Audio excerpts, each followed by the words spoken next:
if you will, pay homage, worship, and take orders from the king, or the ultimate ruler of the village. And that is in this temple. It's the largest of the four temples, and it's the most valuable. If you start digging in it, you will find more valuables in the West Temple than you would in all the other three. No. The antiquities laws of Belize prohibit the excavation of the site. If we start to excavate the site, then the country of Belize comes in because it's the government of Belize property. Even though we own the property, it's private property, as soon as we start to excavate, that then becomes antiquities that the government of Belize will take. So it's more interesting, we think, to leave it the way it is. This is the way the Maya people left it when they left 900 years ago. We're going to leave it just that way. All right, Steve, this is the one we didn't show a little bit earlier. This is actually a mold. They would make a limestone casting out of this mold and then hand carve the face after the lime had a chance to set up. This is an artifact that was found here on the property about 2 years ago. Larry, this has been really exciting so far. The part where you showed us the artifacts a few minutes ago, that was epic. I know the viewers loved that. Now we're up, I don't know exactly where we are, but I'm seeing this really jungle, kind of mystical place. Tell us what's going on. Okay, you're in the middle of the Mayan temples. There are 4 temples that surround us. Immediately to your right is the East Temple. That's the temple where I like to call them the legislatures. That's where they lived. They were the rule makers, so to speak, that supported the king or the overall ruler of the Maya village. This village, we thought, has somewhere between 75 to maybe 90 people that lived here.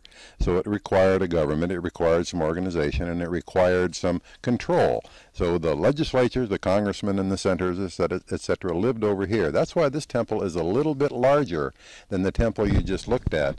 When we looked at the North Temple over on this side, which was down by the plaza, we saw it from the back side, that's where the workers lived. The everyday people. They lived in the north and they lived in the South Temple.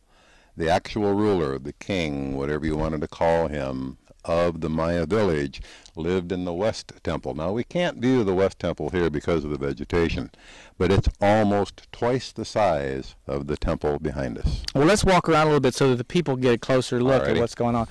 What I'm noticing here is this vegetation, all these hanging vines. It's kind of, I don't know, kind of creepy. You know, you mentioned that. We come up here at nighttime. Now, I don't believe in ghosts, but I do believe in spirits. And I do believe that there are still Mayan spirits living in this village. You hear voices, you hear movement when there's nobody here except you. So that goes along with what you're seeing with all the vines and the vegetation. But understand that when the Maya lived here, this was kept perfectly clean. This would have been an absolutely level floor with no vegetation whatsoever, because this is where the Maya people actually lived. They only slept in the temples. They spent their daytimes here. They partied in the plaza level down below. Okay, so just in keeping with this scary story thing, let's walk over here to where we see this area and tell the people what you told me about what happens here. You might find this, I don't know, kind of creepy too.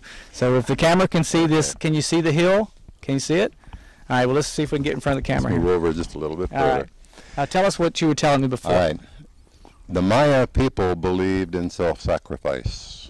They also believed in reincarnation. And it was considered an honor to be sacrificed for your village. All sacrifices took place atop the North Temple. This spot right here? This spot right here. When the sacrifice took place, when the execution took place, and they were beheaded, the head was allowed to roll down to the plaza level, to the cheers and ovations of the rest of the village, because it was a great honor. And then the body would be rolled down, and then they would process the body. They would remove the heart, they would remove the brain, and then they would bury the body in that individual's residency, which was in the temples. Are you people getting this?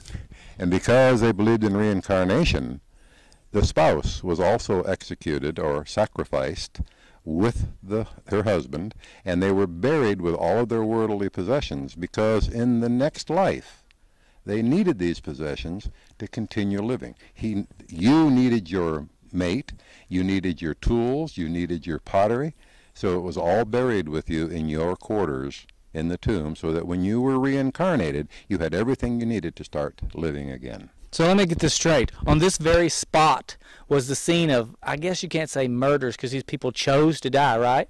Absolutely. And their heads rolled down this very slope of earth right here where we're standing, and no wonder I felt kind of creepy in this place. I mean, but either way, this is exciting. I can't believe that we're being able to stand in history but not in a stale, sterile, stuffy museum environment. I mean, this is awesome. So what more can you show us or tell us in this one immediate area? In this one immediate area, if we turn it exactly around, that is the Eastern Temple, and it is the second largest temple within the ruins. That's about all you can see from here. Okay.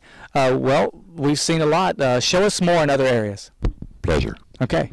Larry, for some strange reason, you brought us to this grave, this hole in the ground. Could you tell us what we're seeing? Yes.